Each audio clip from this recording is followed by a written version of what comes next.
Her granddaughter said, "She always overstays her welcome," loud enough for the entire family to hear. Margaret Cole, widow and grandmother for over 30 years, didn't flinch. Sophie, the granddaughter she'd once hosted every summer, thought the remark would be forgotten. By morning, the deed to the lake house and the only set of keys would rest solely in Margaret's hands. She'd been both family matriarch and caretaker. Now she was the guardian of her own legacy, and when Sophie came back for what she thought was hers, the locked door would answer for her. "I'm curious, where in the world are you joining us from? Drop your city or country in the comments, and make sure you're subscribed for all the latest updates." The words hung in the air like a careless slap. Annette felt them land, sharp and deliberate, even as the chandelier's soft light glowed across the table. For a moment, no one moved, no clink of forks, no murmur of conversation, just the quiet weight of something that didn't belong in a toast.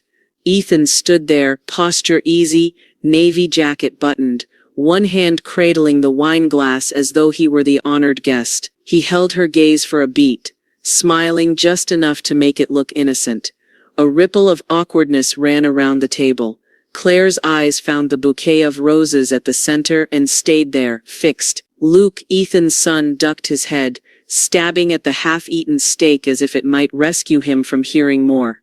Annette's lips curved into a gracious smile, practiced over decades of birthdays, fundraisers, and dinner parties, but under the gloss, the sting was already spreading. Last one, as though her life was winding down in a way he'd already decided for her. "Thank you, Ethan," she said evenly, the crystal stem cool between her fingers. Her voice was steady, but she tasted the bitterness of metal on her tongue. Someone, her cousin Mabel, offered a weak laugh. "Well, here's to 75 more," she said, but the attempt fell flat. The table shifted back into conversation like a machine that had skipped a gear, still running but rough. Annette leaned back, watching her son slip into a story from work, one that gave him the chance to speak louder, dominate the room again. This wasn't new. It was the same Ethan who had brushed off her opinions on selling the lake cabin, who had once joked in front of strangers about her forgetful old lady moments. A man who still believed the hierarchy of the family placed him comfortably above. The server approached, her black vest crisp, hair pulled into a perfect bun. She reached for the empty plates, but Annette held up a hand. "Wait here just a moment," she said softly. The young woman nodded, stepping aside, tray balanced against her hip. Annette glanced at Ethan. He was leaning toward Claire, whispering something that pulled a tight, practiced smile from her lips. The sound of his laughter was like a knife turned slowly sharp, but controlled. Inside, Annette felt the slow burn of something dangerous. Not rage, not yet, but the unshakable decision that this moment, here under the glittering light, would be the last time she swallowed his disrespect without answer. She slid her hand into her purse, feeling the familiar edges of the ivory envelope resting inside. Her lawyer had sent it last month, updated and notarized. She'd kept it close ever since. The conversation swelled again, punctuated by forks and glasses, but she wasn't listening anymore. She was counting her breaths, timing the moment. She'd learned long ago that decisive acts are most powerful when they arrive quietly, almost without warning. Her thumb traced the smooth paper. The envelope was heavier than it looked, weighted with her signature, her terms, and the authority to change the balance of the room forever. Annette turned toward the server, her expression calm, and placed the envelope firmly into her hand. "See that this goes to the office," she murmured. Then she straightened, her gaze fixed on Ethan as the server stepped away, the will leaving her grasp like the first stone in an avalanche. The silence that followed Ethan's toast wasn't just awkward, it was the weight of years of hurt. It lingered over the table like an unwelcome guest, heavy and unblinking. Forks moved with unnecessary precision, glasses were sipped without a word, and every polite murmur carried the brittle sound of people pretending nothing had happened. Ethan had turned away from her, giving his attention to the server pouring more wine. Claire stared at her plate, tracing the rim of her fork through the last smears of gravy. No one dared to meet Annette's eyes. She let her gaze sweep the length of the table. On her left, Luke was slouched in his chair, mumbling something to his cousin about baseball tryout. On her right, Mabel was already buttering a second roll, as if carbs could soak up the tension. The chatter was patchy, lifeless, stripped of the warmth it once carried. Annette remembered other birthdays when the room leaned toward her stories, when her laughter set the tone for the night. There was a time she'd been more than the family's ornament. Now she was treated like fine china on display, looked at, but not touched, not truly engaged with. She sipped her water slowly, the condensation slick against her fingers, and tried to place the exact moment things had shifted. Was it after her husband's death, after Ethan started taking charge of the family finances, or had it been a gradual erosion, one sarcastic comment at a time, until her place had been quietly reduced to the corner seat at her own table? A low chuckle from Ethan pulled her focus. He was leaning toward Mabel now, telling some story about a client at work. His voice had the same easy rhythm it always did when he was the center of attention, as though his earlier remark hadn't been a deliberate cut. Annette's patience thinned with every tick of the restaurant's grandfather clock. She studied each face around her, some feigning distraction, others pretending to enjoy the pie, and realized the same truth over and over. Not one of them had stood up for her. She pressed her napkin to her lap, folding it into a neat square. If this was the new order of things, her dignity quietly chipped away, while the rest of them looked on, then she had no interest in playing the silent matriarch any longer. When the coffee was served, she excused herself, murmuring something to Mabel about the restroom. Mabel barely nodded, more focused on her dessert than on her departure. The hallway outside the dining room was cool, lined with framed black and white photos of the restaurant's early days. Annette's heels clicked softly against the tile as she walked past them. In the reflection of a darkened window, she saw herself, hair immaculate, pearls catching the light, and thought how strange it was that she looked exactly as composed as they expected her to be. The car ride home was no warmer. Ethan kept his eyes on the road, hands steady at 10 and 2. Claire scrolled through her phone, face lit by the screen, saying nothing. The hum of the tires filled the silence like static. At her driveway, Ethan pulled up without ceremony. "See you Sunday," he said flatly, before pulling away.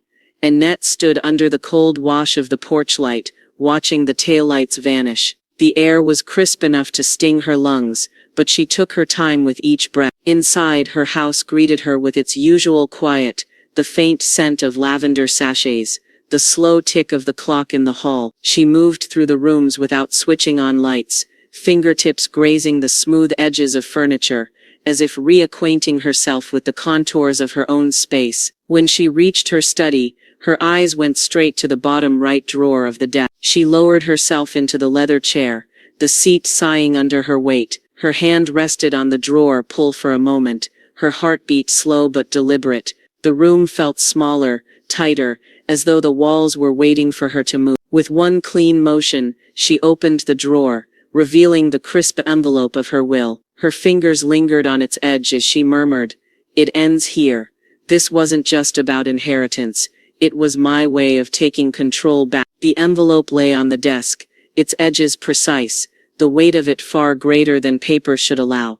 Annette's hand hovered over it before she eased it open, careful not to tear the flap. Inside, the pages smelled faintly of ink, and the faint tang of the legal office, a scent that reminded her of signatures, notaries, and the quiet satisfaction of binding things in black and white. She smoothed the document flat, her eyes tracing each familiar clause. She'd read it before, of course, had written it with deliberate care years ago, but tonight, the words felt different. They hummed with a sharpness she hadn't noticed before, each line a thread woven into the safety net she'd built for herself. Midway down the second page, she found it, the condition she had fought to include when the will was last updated. If Ethan failed to treat her with respect and deference in public and private matters, his share of the estate would be revoked. At the time, her attorney had raised an eyebrow, warning her it was a little unusual. She'd insisted. Now it felt less like an eccentric flourish and more like the anchor she'd been waiting to drop. Her lips curved, Not in amusement but in something colder, steadier.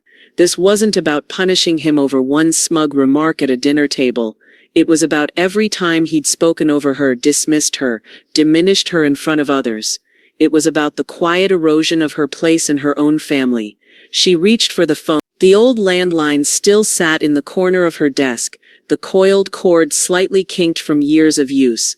Punching in the number from memory, she listened to the low, even hum of the ring. "Margaret Holt," came the crisp voice on the other end. "It's Annette," she said. "I want to review my will.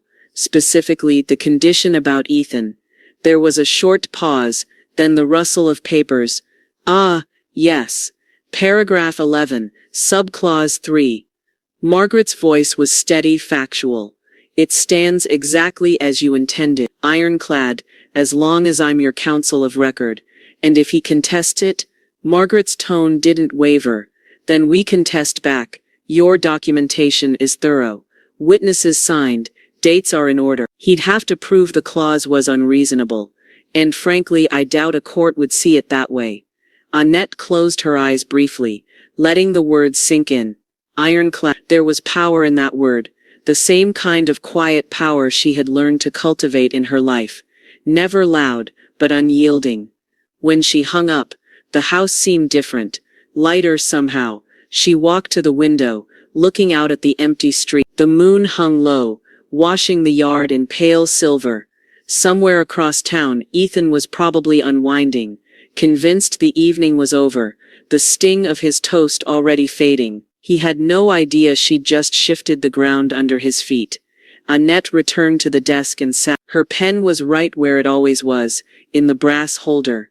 She tapped it against the blotter, the rhythm settling her thoughts. Confronting Ethan would not be pleasant. Claire would try to smooth it over, maybe even play mediator. But there would be no mediation. Not this time. She opened a fresh sheet of stationery, the heavy cream kind she reserved for serious correspondence. The pen hovered over the page. She thought of all the words she could use, sharp, precise words to slice through the years of posturing. But for now it was enough to begin. The rest would come. The grandfather clock in the hall chimed softly, marking the hour. The sound reminded her of evenings long ago, when she'd been the one calling the shots, hosting dinners, making decisions, setting the tone. She could feel that woman stirring again. She set the nib to paper, the first line spilling out in her firm, even script. "Ethan, this is not a request." He thought it was a joke until the truth hit him like a hammer. Ethan strolled into her living room, as though the invitation had been for coffee and idle chatter. Claire followed a step behind, her coat draped neatly over her arm, eyes already scanning the familiar photographs on the mantel.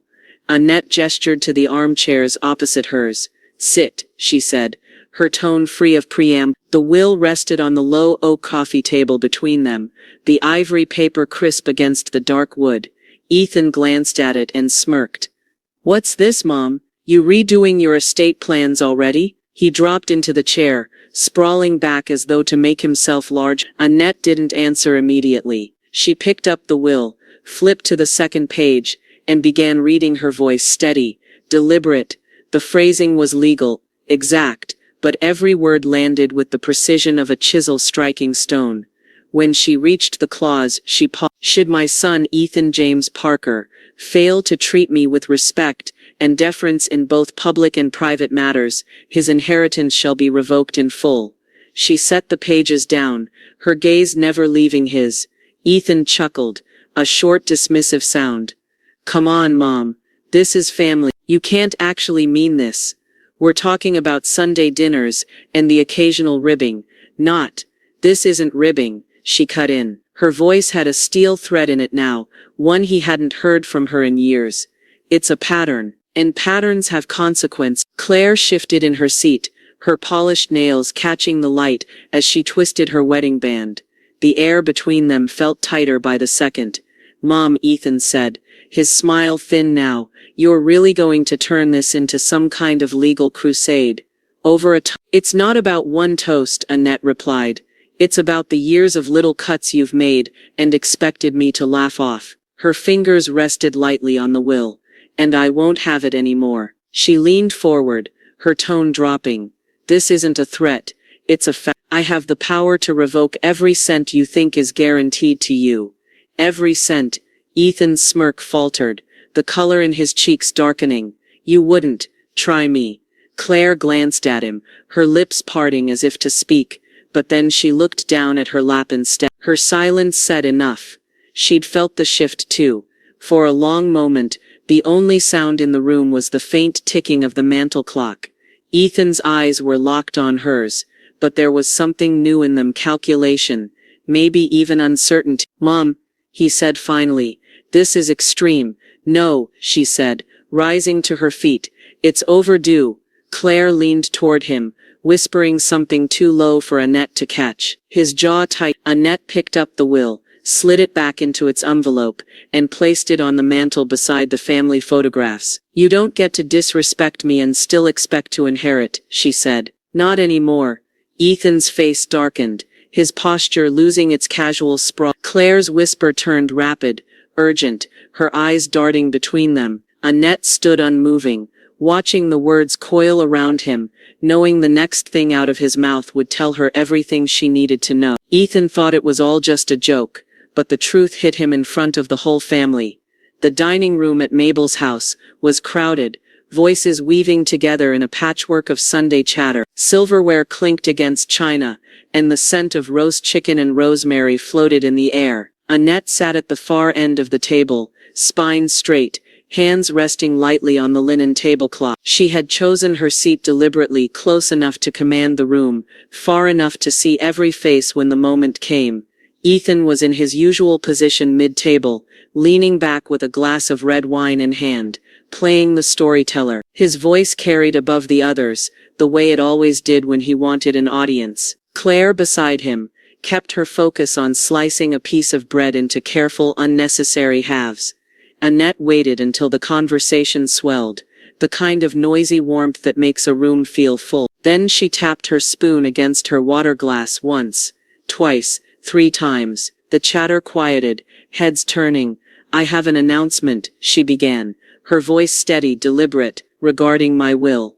That was enough to hush the rest of the table. Even Mabel froze with a serving spoon halfway to her plate. Annette drew a folded paper from her handbag. The terms have been updated, she continued, scanning the room. Any beneficiary who fails to treat me with respect in both public and private will forfeit their inheritance. This is effective immediately. The silence was thick enough to feel. Her eyes found Ethan. That includes you, Ethan. He blinked, the corners of his mouth twitching into a smirk that didn't quite stick. Mom, we don't need to.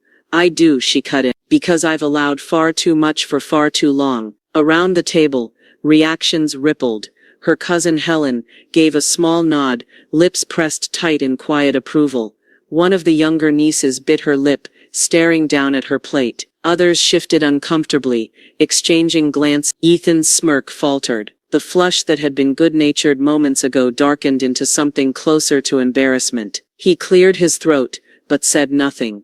Annette let the silence stretch, her gaze holding him in place. Consider this a line drawn, she said. Cross it, and there will be nothing for you to inherit. Claire's eyes dropped to her lap. She didn't speak, but her fingers worked at her napkin until it was a wrinkled ball. Annette sat back, letting the weight of her words fill the space. She could feel her own resolve hardening, solid as stone. This wasn't about theatrics, it was about reclaiming the respect she'd been denied, even if it meant fracturing the image of a polite, conflict-free family gathering. The meal resumed in slow, awkward motion. Forks lifted, glasses were sipped, but the air never regained its earlier warmth. Every now and then, she caught someone stealing a glance at her, or at Ethan, as if gauging who would speak next. When dessert was served, Ethan stayed quiet, his usual dominance in the conversation replaced by clipped replies and a tight jaw. Annette felt no triumph in it, only a clear-eyed understanding. Power, once reclaimed, often came at a cost. As she reached for her coffee, her phone buzzed against the table. She glanced down. The text was from Margaret Holt. We have a new complication. Call me tonight. The phone call wasn't what I expected. It shook me to my core. The house was still when she returned, the kind of stillness that made even the tick of the clock sound loud. She set her handbag on the hall table, hung her coat, and glanced at the phone on her desk. The text from Margaret was still there, its bluntness gnawing at her. She didn't sit. Instead, she stood by the window, one hand on the drape, the other dialing. The ring sounded longer than it should have, and she caught herself holding her breath. Margaret Holt. It's Annette. Her voice was steady, but the pulse at her throat betrayed her. You said there's a complication? Margaret didn't waste time. Yes. A man named Philip Carver has contacted my office. He's claiming a legal right to a share of your estate. Annette's brow furrowed. Philip Carver? I don't know any Carver. You might, Margaret said, paper rustling in the background. He's your late husband's cousin. Apparently there was some estrangement decades ago. He's alleging that he was unfairly excluded from your will and that the family property, specifically the lake cabin, was promised to him. The words landed heavy. Annette pressed her palm flat to the desk. That's absurd. He's never been part of this family's life. I believe you, Margaret said, but belief and proof are different things. He's claiming there was an agreement, verbal or otherwise, and he's threatening legal action if his rightful share is not acknowledged. Annette turned toward the darkened yard outside. The moon was climbing higher, silvering the edges of the garden. Why now? She asked. I suspect he caught wind of the recent changes to your will, Margaret replied. It's possible someone mentioned them in passing. Or, he's been watching for an opportunity. A sour taste rose in her mouth. An opportunity, that's what she'd been reduced to in his mind. A chance to pry open something that wasn't his. What does he want? Margaret hesitated. He's asked for a meeting. I told him I'd need to speak to you first. His tone was insistent. Annette's mind was already running through possibilities. Ethan couldn't have spoken to him, could he? Claire? Or maybe it was just ugly coincidence. But in her gut, it didn't feel like coincidence at all. Set it up, Annette said finally. I need to warn you, Margaret added, voice firm now. He implied he has information, family matters that could be damaging if brought into the open. Annette's fingers tightened around the phone. Threats, then. Yes. Margaret's sigh crackled through the line. And from his tone, he's prepared to use them. When she hung up, the quiet of the house seemed different, less peaceful, more watchful. She crossed to the liquor cabinet, poured a small measure of scotch, and let it burn its way down. Philip Carver. The name rattled in her head like a coin in a jar. She could picture only fragments, her husband once mentioning the difficult cousin, a face in the background of an old black and white photograph at some long-ago funeral. Nothing solid, nothing personal. And now this stranger wanted to carve himself a place in her life's work. She sank into her armchair, glass balanced on the armrest. The scent of the scotch mingled with the faint lavender from the hallway. She thought of Ethan's face that afternoon, the flicker of embarrassment when she'd spoken in front of the family. It had been a victory, small but satisfying. And now, barely hours later, someone else was reaching for what was hers. Her eyes went to the will still in its envelope on the mantel. It felt suddenly exposed, as if Philip's eyes could pierce walls and see it from wherever he was. The phone buzzed in her lap, a new text lighting the screen. We meet tomorrow. If you refuse, the truth comes out. It was unsigned, but she didn't need a signature. The mystery behind Philip's claim wasn't just about inheritance, it was about family secrets. The cafe was the kind of place where no one came for the coffee, just a quiet corner, worn leather booths, and the promise of privacy. Annette had chosen it carefully, a neutral ground that neither of them could claim as home turf. She arrived early, taking the booth by the window so she could watch him walk in. When Philip Carver finally appeared, he looked nothing like the faint memory she'd dredged up the night before. Broader, grayer, but with a certain swagger that suggested he thought the meeting was already tilted in his favor. He slid into the booth without waiting to be invited, his coat still on, his eyes narrowing in appraisal. Annette, he said, as if they were old acquaintances. Philip. She kept her tone even, her hands folded loosely on the table. You've made quite an entrance after all these years. He gave a dry chuckle. Years? Try decades, and in all that time no one in your branch of the family thought to reach out. Not even when your husband died. I wasn't aware you considered yourself part of the family, she replied. Oh, I am, he said, leaning forward. And the cabin? That was promised to me long before you came along. But you've been sitting on it, sitting on everything. His bluntness caught her off guard. That cabin is part of my estate. It was purchased jointly by my husband and me. Your husband and my uncle. Philip cut in. He told me himself that it would come to me. But you've been hoarding it. Hoarding all of it. The word hoarding stung more than she expected, as if her years of preservation and care were nothing more than greed in his eyes. She straightened in her seat. You have no claim. He smiled, slow and knowing. You're so sure about that? Annette didn't answer. You see, he continued, lowering his voice, there are things about your late husband, about the way the family assets were handled, that might not look so good if they came to light. There it was, the threat she'd been expecting since and you think using that will get you what you want? I think, he said, picking up the sugar packet and rolling it between his fingers, that you've built a reputation on control. Dignity. But dignity doesn't stand so tall when the foundation starts to crack. She felt heat rising in her chest, but she kept her voice level. You don't know me, Philip, and you certainly don't control me. His gaze held hers, steady, assessing. Maybe not yet. Annette realized then that this was not just about a cabin, or money, or some distant slut. It was about leverage, about shifting power in a way that would make her dance to his tune. The idea was almost laughable, if not for the certainty in his expression. She took a slow breath, feeling her pulse steady. If he thought she was cornered, he'd underestimated her badly. But to fight back, she'd need to get ahead of whatever story he thought he had to tell. Pushing her chair back, she stood.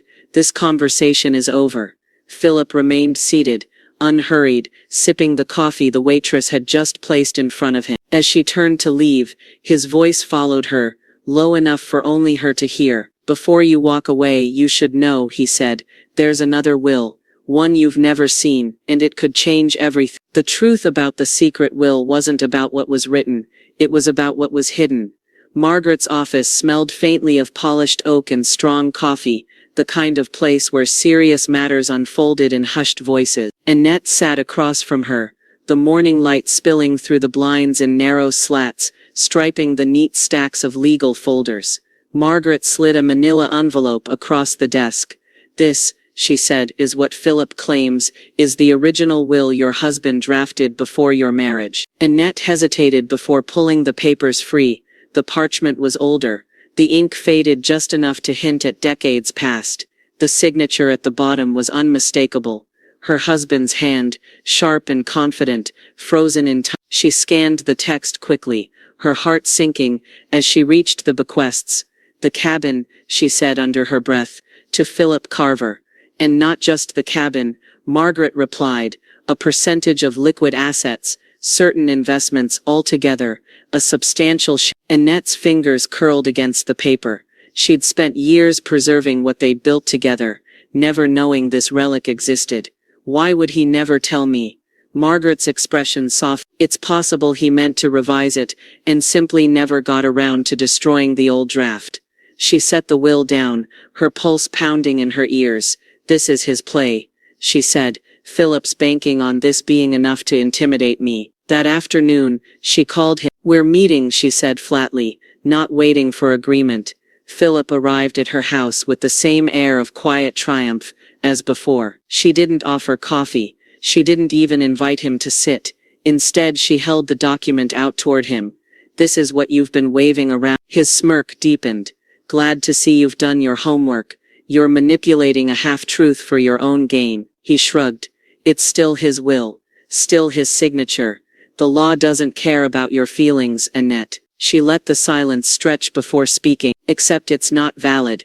Margaret confirmed. It was never filed, never notarized. In the eyes of the court, it's worthless.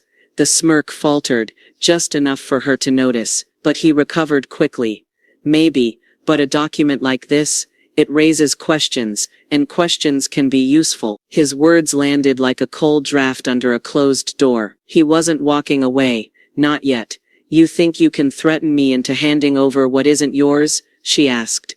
I think, Philip said, stepping closer. You've worked hard to protect a reputation built on being in control. And I know things. Things about your husband, about those early years that might make people see you differently. Annette met his stare, her chin lifting. Then I'll see you in court. Later, back in Margaret's office, she signed the paperwork to formally contest Philip's claim. The pen felt heavy, each stroke deliberate. Margaret reviewed the next steps with the precision of someone used to high-stakes battles, her tone calm but unyielding. This won't be quick, Margaret warned, and it won't be clean. I'm not looking for clean, Annette said. I'm looking for the truth. She left the office with a weight in her chest that was equal parts dread and resolve. Outside, the wind cut sharp across her cheeks, carrying the scent of autumn leaves and rain on the horizon. That night, as she stood in her kitchen, the will locked safely away, she looked toward the family photographs lining the hallway. Tomorrow she would start making calls, not to lawyers but to family. It was time they all knew about Philip, the lies and the will that could have rewritten everything. This wasn't just about winning, it was about reclaiming control of everything I've worked for. The courtroom smelled faintly of polished wood and old paper, the kind of scent that clung to places where lives were rewritten. Annette sat beside Margaret at the petitioner's table, her back straight, hands folded, eyes fixed on the judge. Across the aisle, Philip lounged with the false ease of a man who thought charm could bend truth. The gavel came down. Proceed. Margaret rose first, the file in her hand crisp and deliberate. Your Honor, she began. This case centers on a document my client's late husband never filed, never notarized, and never revoked in a legally binding manner. She laid the so-called will on the evidence table. We contend this paper is nothing more than an outdated draft, invalid by every measure of law. Philip's attorney shot to his feet. We contend it represents the dissident's true intent, regardless of procedural formalities. Annette's gaze slid to Ethan. He was seated behind her, shoulders squared but eyes uneasy. When she'd told him she wanted him there, he'd agreed with the reluctance of someone torn between two loyalties. Claire sat beside him, her posture stiff, her gaze flicking between her husband and Annette as though the verdict might split her in half. Philip leaned toward his lawyer, whispering, and then his counsel stepped forward, voice rising. Your Honor, we also submit that Miss Parker's control over the estate has been less than transparent. We have reason to believe certain assets were concealed. A murmur rippled through the courtroom. Annette didn't flinch. Margaret merely adjusted her glasses and said, We invite you to produce proof, counsel. Otherwise, this is nothing but an attempt to smear my client's name. The judge, an older man with deep lines bracketing his mouth, peered over his glasses. Do you have proof? Philip's lawyer hesitated. Not at this time. Margaret pounced. Then I suggest we stick to the facts. The document in question fails every standard required for a valid will under state law. The proceedings stretched into hours. Questions from the bench came sharp and unexpected. Mrs. Parker, did your husband ever mention this document to you? No, Your Honor, she said, her voice steady. Mr. Carver, did you ever take steps to confirm this alleged bequest during the dissident's lifetime? Philip's jaw worked before he answered. No. Ethan shifted in his seat, glancing once at Annette. She caught the faintest nod, a silent acknowledgement that for all their differences he knew she was right to fight. Claire, however, sat frozen, her hands clasped so tightly her knuckles were white. By late afternoon, the air in the courtroom felt dense, every breath thick with the weight of what had been said and what had been left unsaid. Margaret delivered her closing argument with quiet precision. Your Honor, this case is not about sentiment. It is about the rule of law. My client asks the court to uphold that law and dismiss this baseless claim. Philip's lawyer countered with appeals to family legacy and the spirit of the dissident's wishes, but the words sounded thin against the day's evidence.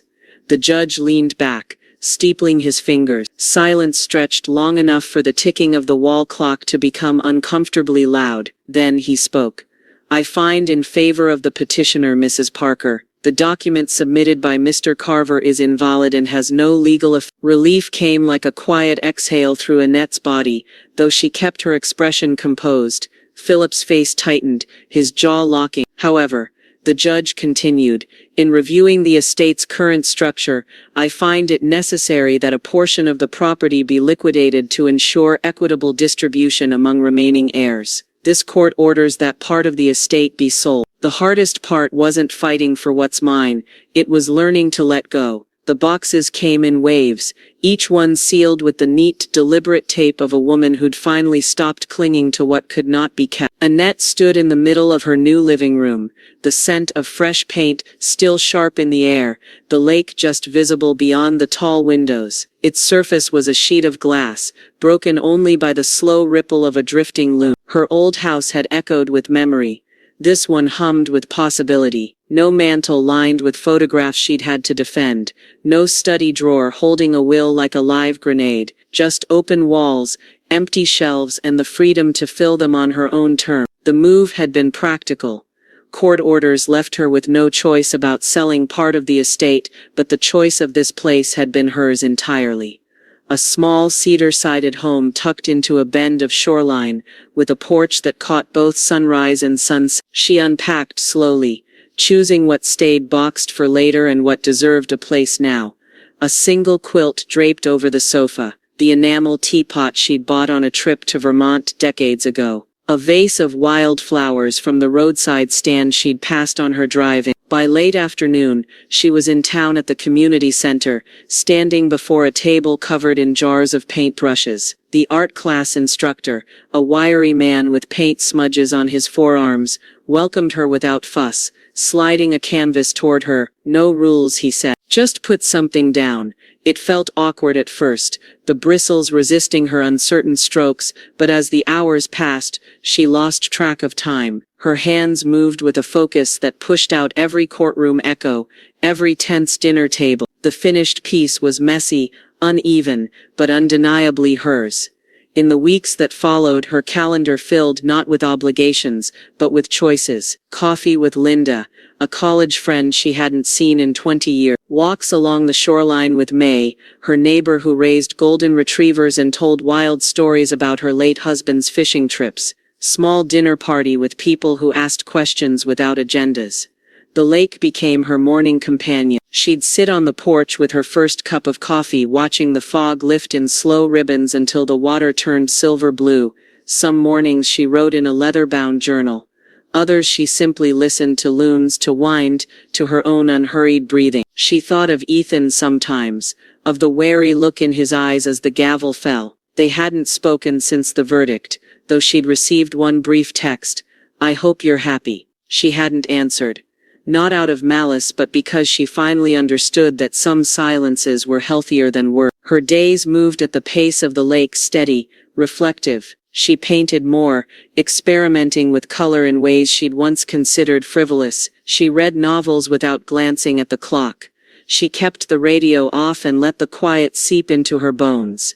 And yet it wasn't all serenity. There were moments, usually in the evenings, when she'd catch herself glancing toward the shoreline as if expecting someone. Old habits of waiting for a call, for a knock, for the next blow took time to fade. One Sunday morning, she woke to the sound of rain pattering against the window. She wrapped herself in a soft cardigan, padded barefoot to the kitchen, and put the kettle on. The air smelled of wet earth and cedar. Steam curled from her cup as she carried it to the porch. The lake was a sheet of pewter under the rain, the horizon blurred into the sky. She sat, tucking her feet beneath her, feeling the warmth seep into her palms. For the first time in years there was no plan pressing at her, no next move to calculate, just the rain, the lake, and the quiet certainty that she was exactly where she was meant to be. Not everything can be fixed, but some relationships can be healed. The email sat in her drafts folder for 3 days before she hit send. One short line, no preamble, no flourish. "I'd like to talk. My place. Saturday at 2. By the time the knock came, the lake was a sheet of blue glass outside her window, sunlight flashing off its ripples. Annette opened the door to find Ethan shifting his weight from foot to foot, Claire a half step behind, her hands clasped tightly in front of her. "Come in," Annette said, stepping aside. They settled around the small kitchen table, the air carrying the faint scent of the lemon bars she'd baked that morning. No one touched them. For a moment, the only sound was the creak of Ethan's chair as he leaned forward. "Mom," he began, voice low, "I've been wrong. For a long time." She studied his face, the set jaw, the lines deeper than she remembered, and waited. "I thought I was joking," he continued, eyes fixed on his hands. "But it wasn't funny. I know I embarrassed you. I know I hurt you." Annette let the words hang between them. "Yes," she said finally. "You did." Claire's voice came next, quieter, but steady. "I should have spoken up. I saw it happening, and I didn't say anything. I told myself it wasn't my place, but that was cowardice." The admission was unexpected. Annette turned to her, seeing the tension in Claire's shoulders, earnestness in her eyes. "I don't know if we can go back," Annette said. "I'm not even sure I want to, but I can try to meet you where we are now." Ethan nodded, relief flickering across his face, but it was cautious relief. They all seemed to understand this was not absolution, just the first careful step over a bridge that had been charred nearly to the waterline. Conversation turned haltingly toward the past, the missed birthdays, the dinners cut short by sharp remarks, the silences that had become default. It was uncomfortable, but no one flinched away.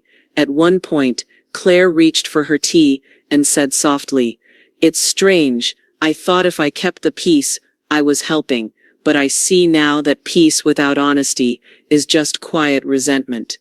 Annette almost smiled.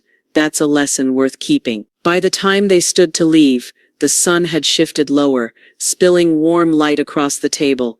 Ethan hugged her, not the perfunctory squeeze she'd grown used to, but something that lingered just a second longer. On the porch, Claire paused before following him to the car. "Thank you for letting us come." "Thank you for showing up," Annette replied.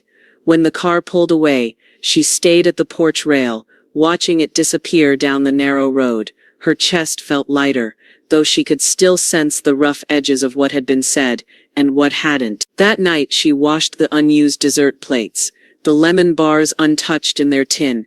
It didn't matter, they hadn't come for sweets. Over the next weeks, the calls began, short ones from Ethan, longer ones from Claire. An invitation to lunch here, a shared laugh there. Nothing grand, nothing dramatic, but each moment a small stone placed back into a foundation that would always bear cracks. Annette accepted it for what it was, not the restoration of what had been lost, but the shaping of something new, a bittersweet kind of closure, stitched together with measured trust. One evening, as the light faded and the lake caught the first blush of dusk, she sat at her desk and opened her journal, the page filled with lists, not grievances this time, but plans and flights to check, train routes to consider, friends in other states she hadn't seen in decades. She closed the book, her pen resting on top, and looked out at the horizon. The trip she was planning wasn't just travel, it was the next step. And this time, she wouldn't be looking back. Sometimes the hardest part isn't the battle, it's knowing when to walk away. The platform smelled faintly of diesel and hot metal, the air thick with the hiss of brakes and the murmur of travelers shifting their bags. Annette stood with her single suitcase, the kind you could lift without strain, and felt a flicker of satisfaction. No trunks, no boxes, just what she needed for the months ahead. The train slid into the station with a low rumble, and she stepped aboard without hesitation. Her seat faced the wide window, where the town she'd known for decades began to drift backward, shrinking into a scatter of rooftops and autumn trees. The first days were spent in quiet observation, watching strangers swap stories in dining cars, overhearing bursts of laughter in languages she didn't understand. She filled pages in her journal with sketches of landscapes blurring past, names of little towns she might one day return to. In Chicago, she wandered through the Art Institute, standing far longer than planned before Monet's Water Lilies. In Santa Fe, she strolled through adobe-lined streets, letting the sun warm her shoulders as she tasted green chile stew at a cafe where no one knew her name. The anonymity felt like a clean wind, sweeping the remnants of family battles into a distant corner of memory. She found herself saying yes more often, to a street performer's invitation to dance in a plaza, to a late-night concert in a converted warehouse, to sharing a table with a pair of college students who were backpacking cross-country. Each yes loosened something tight inside her, a knot she hadn't realized she'd carried for years. One night in Portland, she sat by the hotel fireplace, a glass of wine in hand, watching the flames throw gold across the stone hearth. A man approached, not in the eager, intrusive way she might have bristled at, but with a tentative smile. Annette, the name in his voice caught her off guard. She looked closer and felt time bend. It was Thomas Avery, once a colleague of her late husband's, but more than that, the man who had encouraged her to start her own design studio decades ago. She hadn't seen him since a conference in Seattle, years before her marriage had begun to crack under unspoken stress. "I thought you'd moved to the East Coast," she said, surprised at how easily the warmth returned to her tone. "I did," he replied, settling into the chair beside her, "but I'm here now, and I've been wondering how you've been all these years." They talked until the fire dwindled, trading pieces of the intervening decades, his career changes, her battles won and lost. He remembered details she'd long forgotten, the way she'd once sketched floor plans on napkins, the fierce way she'd argued for her ideas in boardrooms full of men. "I always thought you had more in you than you were letting yourself use," he said quietly. The words landed differently now, no longer a challenge but an affirmation. She realized she'd been proving him right, finally in her own time.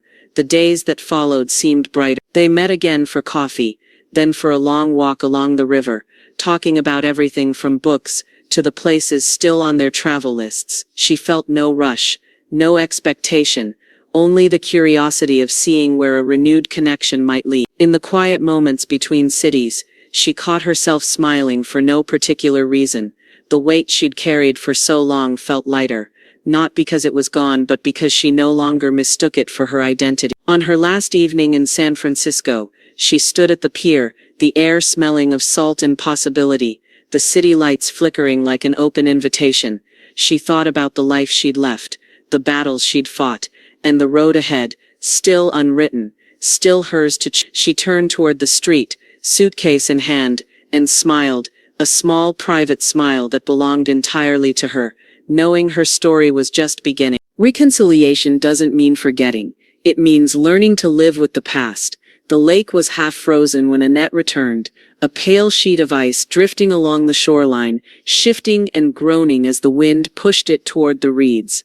The cedar cabin felt different now, less a refuge from something and more a place she'd chosen to return to. Her suitcase sat unopened by the door while she walked through the rooms, fingertips brushing the backs of chairs, the edge of the mantel. She carried the scent of train stations, salt air and wood smoke from faraway cities, but it was the quiet here that wrapped around her like a well-worn coat. A week passed before she called Ethan. She had thought about sending a letter, less chance for old reflexes to sharpen words into weapons, but decided that some things had to be spoken aloud. When the knock came, it was early afternoon. The lake was thawing in patches, its surface flickering with winter sunlight. Ethan stood on the porch, his shoulders squared in a way that suggested rehearsed resolve. Claire was with him, her scarf tugged snug around her neck. Inside, they shed coats and took seats at the kitchen table. Annette poured tea for the three of them, the steam curling between them like a small, delicate bridge. Ethan was the first to break the silence. "I've been thinking about what you said," he began, voice quieter than she remembered it ever being in this house. "About respect, about how I made you feel." She watched him as he spoke. No flippancy now, no smirk hiding behind words. He paused, searching for the right ones. "I was wrong. I treated you like you'd always be there no matter what I said. And I see now that's not love, That's taking someone for granted. Claire's gaze stayed fixed on her cup. When she finally looked up, her voice was steady. I let it happen. I didn't call him out. I told myself I didn't want to make it worse, but really, I just didn't want to be uncomfortable. The honesty landed heavy, but without the sting it might have once carried. Annette nodded slowly. It won't be like it was before, she said. I can't pretend none of it happened, but we can decide what comes next. They stayed for hours. The conversation shifted slowly, awkwardly toward lighter things. A new bakery in town, Claire's garden plans, a trip Ethan was considering with the kids. The air eased, but Annette could still feel the fault lines beneath it all, quiet but present. 2 weeks later, she sent out invitations, simple cards with a date, a time and a note in her hand. Dinner. My home. Bring only yourself. When the evening came, her table was full, not just Ethan and Claire, but neighbors who'd helped her shovel the driveway, friends from art class, and Linda from college, who'd driven in from the city. The room smelled of rosemary and lemon, the fire popping in the hearth. There was laughter, the kind that came in unplanned bursts. Someone passed a bowl of olives, someone else refilled glasses without asking. Even Ethan, seated between Linda and May from next door, seemed to relax into the rhythm of the table. Annette moved between kitchen and dining room, her steps unhurried. She didn't hover at the edges like she used to, guarding against the next sharp remark. Tonight she was part of it, woven into the noise and warmth. When dessert came, she stayed at the table instead of clearing plates immediately. She looked around at the mix of faces, some bound to her by blood, others by choice, and felt the edges of her world smoothing into a shape she recognized, but different, stronger. She reached for her glass. The chatter quieted, the way it always had when she chose to speak. Here's to new beginnings, she said, her voice carrying over the flicker of the fire, glasses lifted, the sound of them meeting bright and clear in the winter. The greatest legacy isn't about wealth, it's about the freedom to live your truth. The first snowfall of late winter had softened the world outside her windows, the lake rimmed in white, the evergreens heavy with powder. Annette sat at her desk, a mug of tea cooling beside her, the cursor blinking at the top of a blank document. She'd been turning the idea over for weeks, telling her story start to finish. Not for Ethan, not for Claire, not even for the friends who now filled her life with warmth. This was for the woman she had been at every stage, the newlywed who thought love would shield her from dismissal, the mother who bit her tongue at the dinner table, the widow who learned too late that silence was its own kind of surrender. Her fingers found their rhythm on the keys, the words spilling faster than she expected.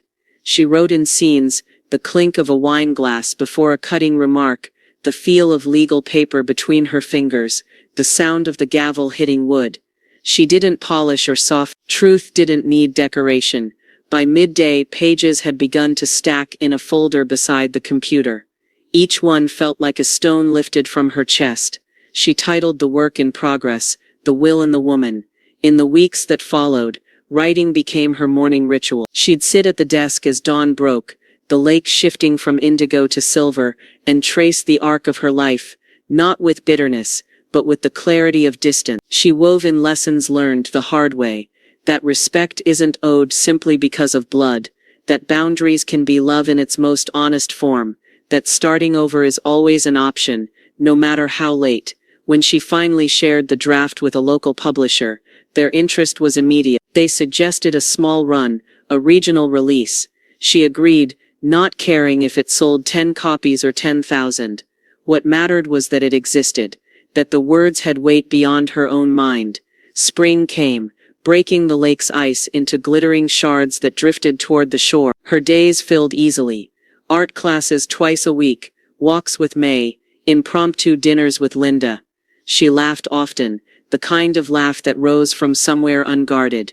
Ethan began visiting with the children, their voices bright in the house as they sprawled on the rug with board game. Claire came too, sometimes bringing flowers, sometimes just herself. Annette welcomed them on her own terms, no more waiting by the window for them to show, no more rearranging her life to fit theirs. They came because they wanted to, and she opened the door because she chose to. One Saturday afternoon, she found herself reading a chapter from her memoir aloud to the small book club in town. The section was about drawing lines in the sand, about what it cost her to finally stand on one side without stepping back. When she finished, the room was quiet, the air charged in a way that had nothing to do with politeness. Then someone began to clap, and the sound spread until it filled the space. Driving home that night, she realized she felt full, not of pride exactly but of something deeper, fulfillment. The cabin had become a living thing around her. The porch creaked under her footsteps. The garden she'd planted the previous summer pushed the first green shoots through thawed earth. Evenings were lit by firelight and conversation, not the glow of a television left on for company. Her life was no longer a defense of what she'd built. It was the building itself, steady and deliberate. One morning, as sunlight spilled across the kitchen floor, she stacked a few fresh chapters on the counter and made a pot of coffee. Outside, the air was crisp, the sky a pale, endless blue. She stepped onto the porch, the boards warm under her slippers, and drew a long breath that seemed to reach every corner of her. The wind off the lake carried the scent of pine and open water. She smiled, not the guarded curve of someone bracing for what's next, but the unrestrained kind that came from knowing she was ready for it, whatever it turned out to be.